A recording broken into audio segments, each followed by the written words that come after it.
Okay, hello everybody. This is Scott Nelson from the Austrian Economics Center located in Vienna, Austria.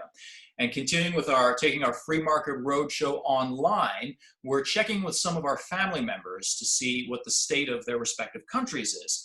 And on that note, I'm very happy to be here with Pietro Paganini, who serves as Adjunct Professor in Business Administration at Temple University of Philadelphia and at John Cabot University.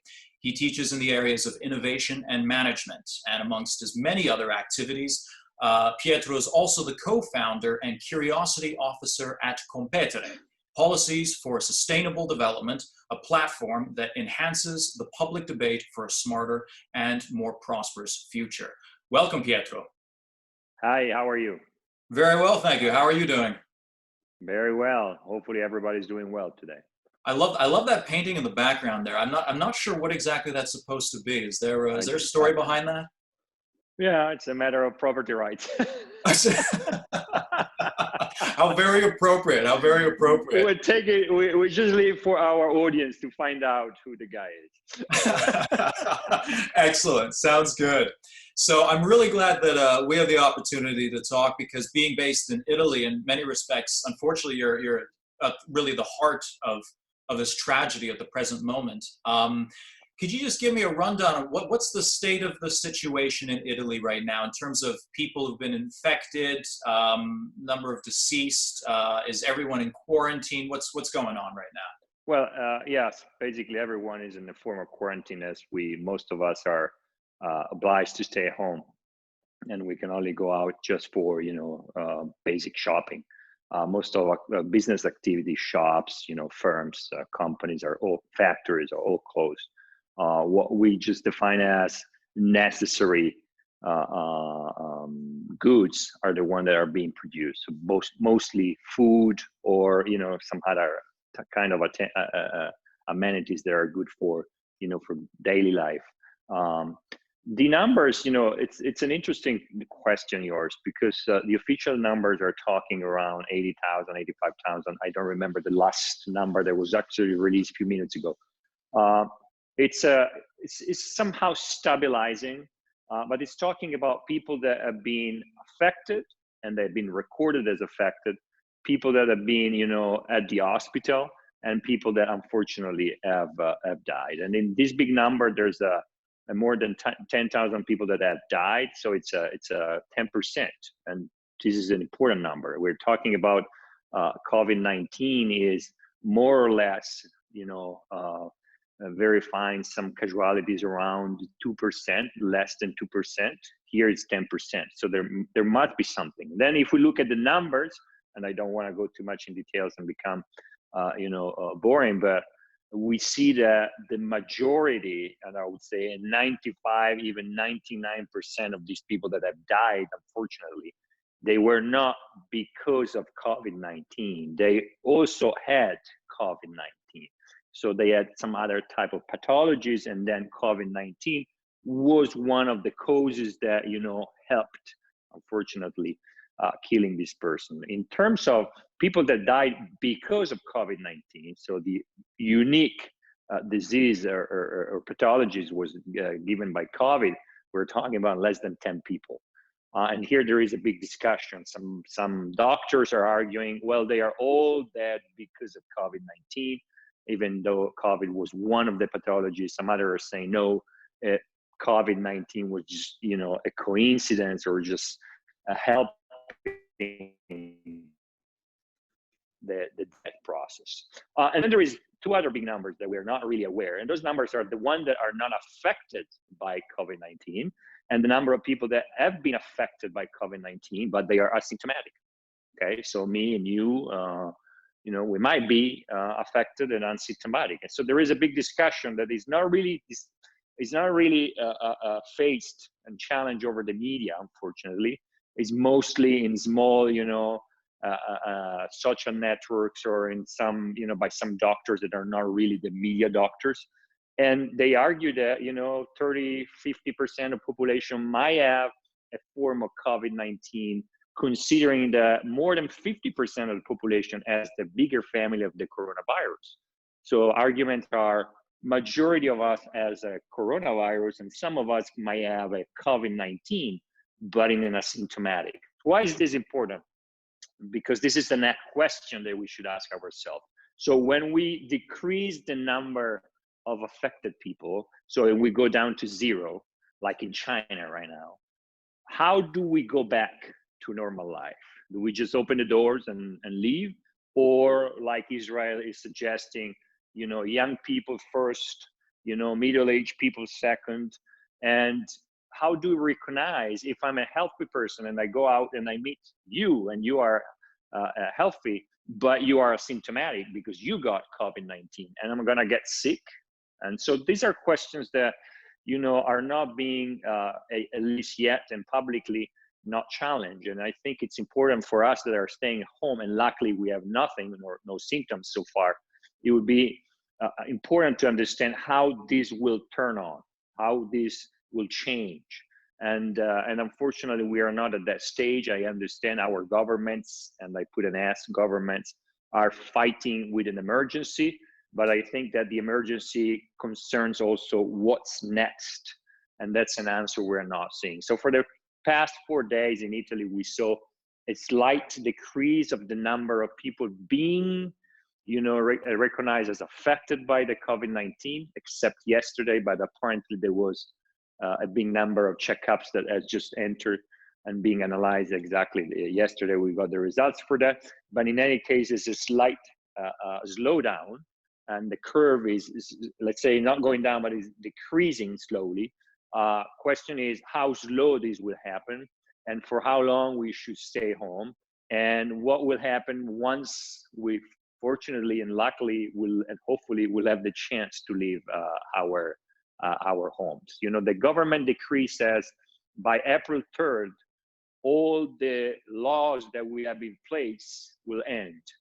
But we already know that this will be prolonged to probably another 3 or 4 weeks. So I'm afraid to say that for the next 2-3 weeks at least, we will be staying at home. But the question remains, how do we go out from home the day that we get to a 0 affected people? Right.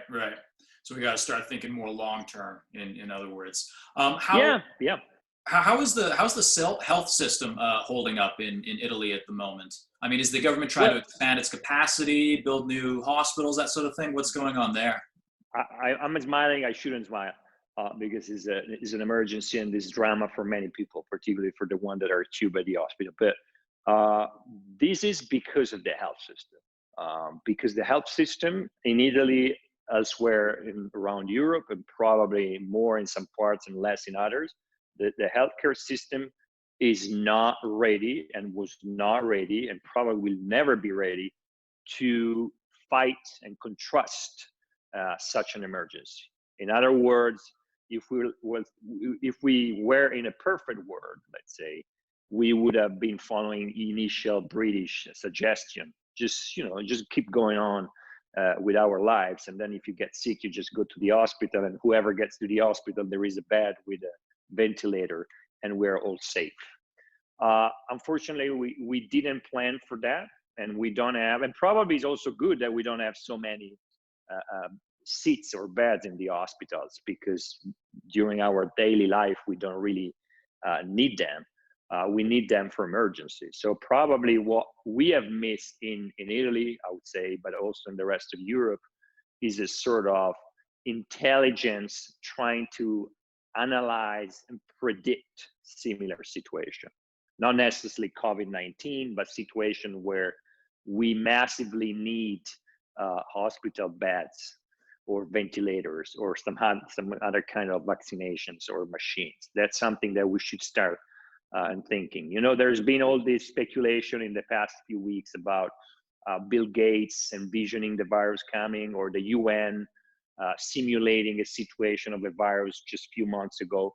Well, I think that this is not conspiration, it's just exercises that we should do for a future where this might happen more often. Because it has always happened in history. Just think about the Spanish virus and disease less than a century ago. but also because now with the globalization, that is a good thing. It takes very short for a disease to move from a countryside village into a megalopoly.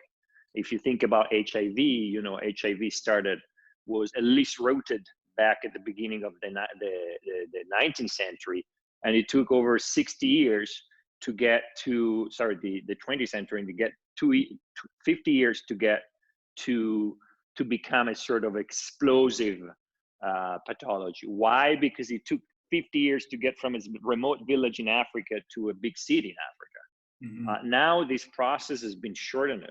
So think about what happened in China, from a outdoor market into a megalopoly in less than a few days and few hours, because, you know, of this global war that I still argue is a great thing. You know, most people now are saying, oh, because of globalization, we're getting sick. Well, I'm saying, yeah, you know, globalization is a good thing. And then with the good things, you also get some side effects. We need to be ready to fight these side effects.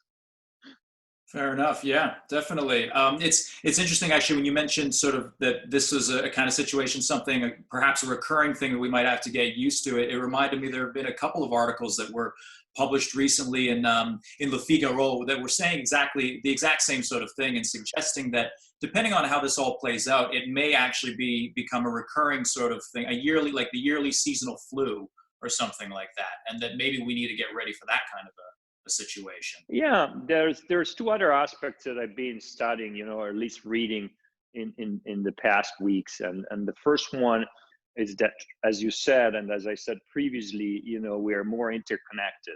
But you know, today I wouldn't follow or get engaged too much with a conspiracy theory, but you know, I wouldn't doubt that somebody in some kind of country is thinking about it, making or transforming a conspiracy theory into practice, and thinking, oh, can I use a virus and biologically program a virus in the future and use this virus? You know, a biological war comes from there in a way. So we have to be careful as well, saying today is a biological problem, but in the future it might become directed by some kind of dictatorship or by an hostile country. That's the first thing. The second thing is that, you know, by staying at home, we realize that we are actually, I don't know the word in English, so apologize me for that. Still, I'm Italian. But, you know, we are becoming weaker in terms of bacteria, for instance, because we're not outside. And this is not helping our immunitarian system to protect us. You know, the best way to beat and fight against virus is through our body. Even before drugs, is the bacteria we have in our body are the first system that protects us from viruses. Then we need also, you know, medicines, and luckily we were, you know, smart enough to develop good medicines and drugs. But the first defense we have is inside our body. And the risk is that by staying at home, or in a future where we become too much careful and protecting too much ourselves by using technology, then our body becomes extremely weak. So we need to be able to balance the technology on one side to protect ourselves, on the other side still, you know, using our body. You know, I'm always making fun. I'm here with my dog, and I always think, how is my dog surviving all these bacteria and viruses? And the reason why is because they don't have, you know, vaccination, they don't have drugs. Of course, they have let's say, a shorter life, and let's say a more miserable life than we have, of course. But still, they have some defenses against, you know, basic diseases. So the risk, in Italy, we call it the earth illness, the fact that kids don't play outside anymore. And by playing outside, you develop those defense forces that allow you to be stronger in situations like the COVID-19. Although you mentioned your dog, actually, I have a couple of cats here as well. I'll tell you, we might not be doing so well right now, but everyone's pets, I think they're absolutely loving this. You know, their masters are at home and can hang out with them the whole day. So at least they're seeing a sort of silver lining in this. Yeah, yeah. When we turn from the health issue, and you mentioned side effects earlier of globalization and that sort of thing, let's go to the economy, because that's obviously an incredibly important thing that's been affected by all of this. What is the state of the economy in Italy when it comes to unemployment and layoffs and that sort of thing? And what's the government doing in response? You know, here is, I like the statement that was used time ago by some economists. You know, if you ask me now about the weather, I just open the window and can see the weather here. And that's the number of deaths that unfortunately we are experiencing today. But if you ask me about the economy, well, if I check the weather, it won't be of help, because I don't know how the weather will be tomorrow. I don't know how the weather will be in the next 3 weeks. So here, if you ask me how the economy will be in the next 3 weeks, my answer is I don't know. What I fear, and I don't want to, you know, worry anybody around us, but what I fear is the number of deaths that this crisis will create in a long period of time, because of unemployment, because of bankruptcy, because people that are simply staying at home too long and they get crazy and they start, you know, going out of mind. So there will be consequences in a long period of time. So I can say with happiness, good, this is not the Spanish disease of a century ago. We are saving millions of lives. Let's not just look at the one that are dying. Let's look at the one we're saving. But at the same time, in the current and contemporary life, we are more used to live a nice and well-being life. So, you know, the fact that we have to give up something is worrying us. So I see that a lot of people will suffer for this. But economically, the government, of course, has to intervene, because there's no other way. The government is telling us to stay home, and there are companies, 90% I would say, or 95%, I don't remember the exact number of companies are closed, factories are closed, and people are home. And, you know, because of this situation, I don't think that the majority are aware of what will happen next. Like tomorrow or the day after, Monday, salaries will come. So people will still receive a check. But if we look at the majority of people that are working in the tourist business or tourism business or restaurants or bars, these people usually work, you know, black market, or they receive a daily salary or a weekly salary. Well, these people have no salary already. So they're not going to spend, and they would probably have a hard time. Second, people in companies, I'm talking management level, so not just blue collar, traditional blue collars. Probably from next month, today they get a check, but next month, some of them will not get a check. Look at the unemployment level in the United States. So people will definitely go and ask for support by the government. Government has promised an injection of 25 billion euros to support factories and to support, you know, people being laid off. What we don't know, though, is how this is going to work and when this is going to start. So I think that psychologically and economy is, you know, done by people. Today we are pretty safe because people are still okay, nothing bad has happened. But from next week and the weeks after, some people will start having a lot of serious issues, and government has to clarify how money is going to be injected from the top down to the regular person. And I'm afraid that that's not clear. As well as we see all the weakness of Europe, where there are very different approaches to how Europe should, you know, let's say, play, which is the role that the Europe should play. Obviously, Italy has a position that I'm not supporting, I'm not sharing, that is the one that Europe should follow solidarity approach. But my question is, what is solidarity and why Europe should be solidarity? There is no agreement that Europe should be solidarity. And we shouldn't forget that Italy has been that country that for a long time would be spending more that it could over, you know, our possibilities. And we pay that. We pay the fact that we have a great healthcare system in some parts of Italy, luckily in the north, where we have actually the most cases of coronavirus, but it's a terrible system in the south. So why? Because money is being poorly spent or has been wasted, or, you know, corruption, criminality, and so on. So how is Italy going to do so? They've been promising a lot of words, tax reduction, no taxation at the end of the month, no taxation over salaries, a lot of things. But so far, concretely, we don't see and hear anything. Unfortunately, current and contemporary politicians have a lot of ideas, but most of these ideas don't have an economic ground. It's like, hey, I'm going to give you 10,000 euros, and you might ask me, okay, where is the money coming from? Well, somebody's giving money. Government. Oh, government doesn't have money. Oh, Europe has the money. Oh, Europe doesn't have the money. Oh, bad. That's Merkel. Merkel doesn't want to give money.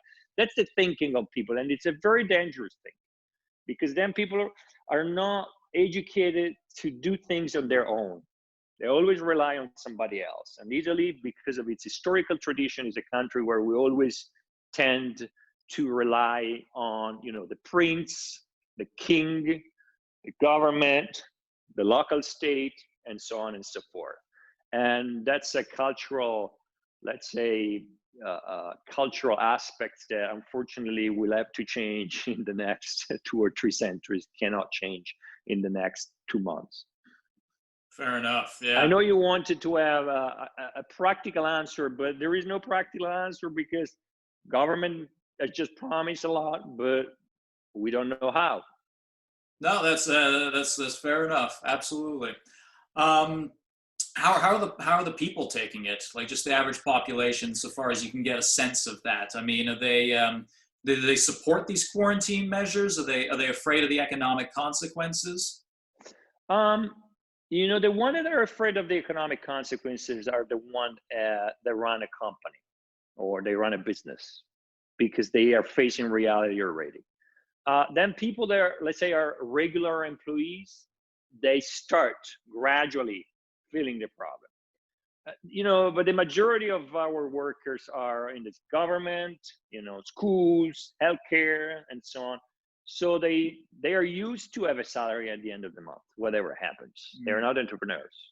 But these people sooner or later will be affected too. So far, the sense of solidarity I discussed earlier has emerged. So we all get together and say, like in Spain, on the balconies and on the windows, and we put the banners and we clap the doctors. Well, I always say it was better to clap the doctors 5 years ago, not now. Or it would be great to clap the doctors tomorrow. So we live with this rhetoric that is still the rhetoric that we had, unfortunately, during the fascist time and earlier, during the municipalities or the communes when Italy was not unified. There is a lot of rhetoric in saying we are a great country, we can make it, we will overcome any situation, and people still buy this. But there will definitely be a point where people will start, thinking people are not stupid. They believe we are stupid. And they start thinking, well, something is wrong here. We need to take action. And that could be, I'm afraid, and hopefully we will never get there, it might be a breaking point. Don't forget, Italy is not a country based on individual freedom. It's a country where there's always somebody else taking care of us. And we see this from the media. The media are officially asking us to stay home, and they do it through the VIP media messages, like where you have famous actors that are on TV or football players saying, stay home, you gotta stay home, that's the rule, stay home, don't go around affecting people. Well, the problem is exactly that we should get a message of choice where we decide to stay home because we understand the reason why we're home, or we should be home. And that's a matter of responsibility. And individual responsibility goes together with freedom. But still, we live in a country where the idea is somebody has to tell us what to do. This works, but it works well in 2 conditions. One, you have people respecting rules, and at the same time, we don't like respecting rules. So we get rules, but we don't respect them. So in a way, we try to emulate China, but we are not China.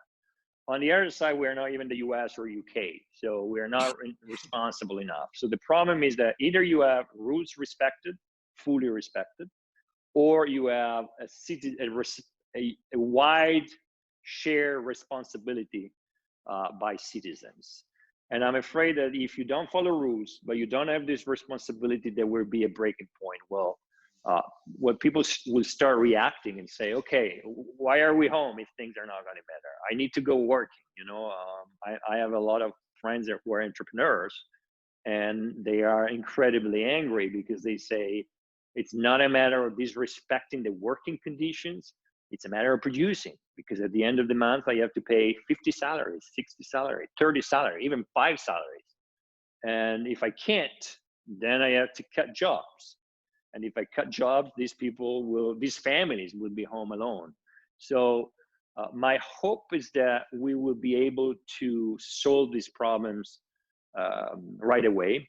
And I say in terms of faith, I don't like to appeal to faith, but in terms of faith, I hope it will happen like with SARS some years ago, that it suddenly will disappear.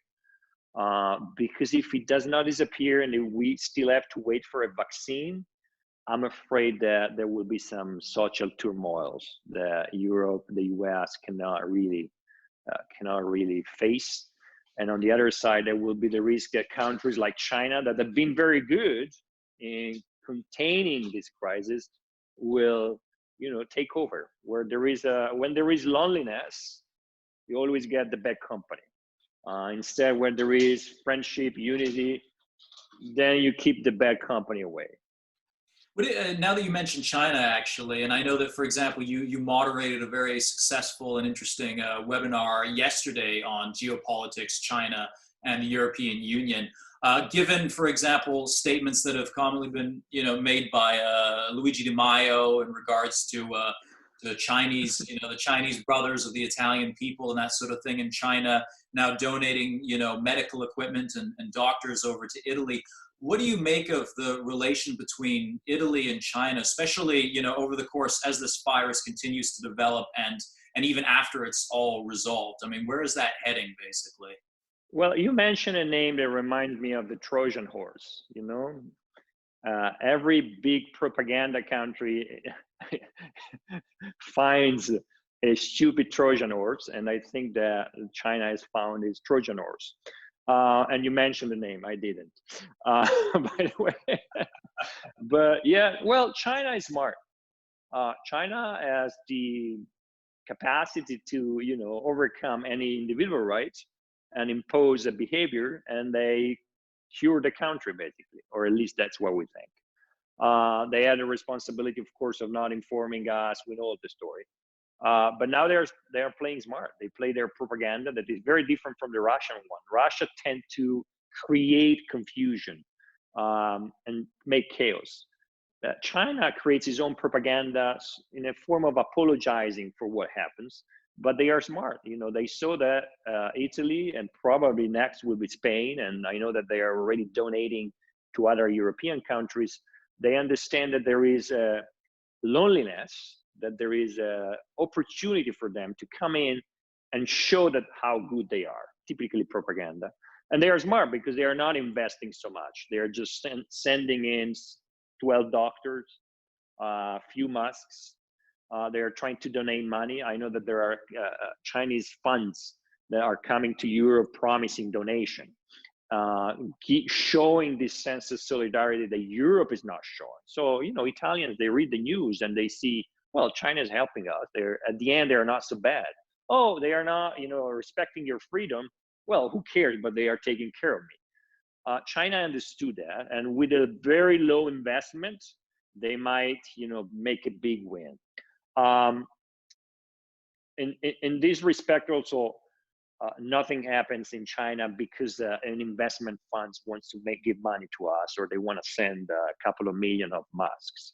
It happens because there is a very careful managed strategy that is being pushed by the Communist Party and by the government. So it's not a coincidence. It's not an act of faith by a Chinese company that says, let's go to Italy and help them.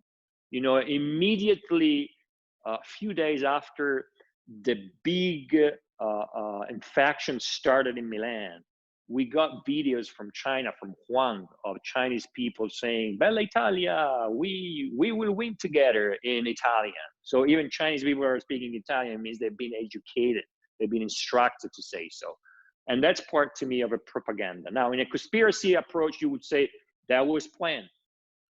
I don't want to I don't want to think about it, but I would say they were waiting for days in a way, and they understood that in December China was being defeated by Trump. Trump played an incredible big game when it came to the trade war and pushed China to the corner. And now because of this virus, China is basically able to own the world if they want. I just hope that there will be a clear understanding by European leadership that we can cope with China, we can accept their help, because I think it's respectful to accept. But on the other side, we should make clear that in this border, it's us. In the other border, it's them. And we're two different things. And we appreciate whatever they do for us, but nothing has to be given back, because there will be a day where they come, knock the door and say, hey, you remember I was the one helping you. And I'm afraid that that day will come very soon. It will jeopardize infrastructure. It will be a threat for our freedom. And, technology is what China is using today to penetrate our freedoms. Fair enough. All right. Well, I don't want to take up too much more of your time, Pietro, but by way of conclusion, if you care to look into your crystal ball, as it were, and see, I mean, where do you think we're going to be a few months down the line? I mean, is Italy going to bounce back, successfully after the whole coronavirus is over in terms of its economy and that sort of thing? Or at the very least, what do you think people who are, observing Italy, what should they be keeping an eye on? It's hard to say, but you want to guess. My guess is that it's not the end of humanity. We're here. We will survive. We will win. I don't know the price. Price will be negative, but as today we are being defeated by a virus, tomorrow we will win our victory. We have the technology to go back to work again. Things will move fast. As they go quickly down, they will go quickly up. In the middle, there is casualties, people that are dying. In the middle, there would be people that would be left behind. That depends on the timing. If I have to look in the crystal ball, unless this is something completely unpredictable, so the virus is something more alien than we think, I'm seeing that one day we wake up, like for the SARS in 2002 or 3, I remember, and the virus is gone because of weather condition, because of pollution, whatever. It's faith. It's not science. It's faith. Otherwise, we have to wait for a vaccination. And here, let me conclude with this. For years, Europe has been attacking pharmaceutical company and big pharma, accusing them because of property right, because of pricing. And now we're here begging the pharmaceutical industry and the great innovation they do for a vaccine. So we should think about this more carefully, not us, but the others. They should think about this. Well, that's a wonderful note to conclude on. That's Pietro Paganini, Adjunct Professor in Business Administration at Temple University of Philadelphia and at John Cabot University, as well as co-founder and Curiosity Officer at Competere. Pietro, thank you so much for your time. Thank you to you.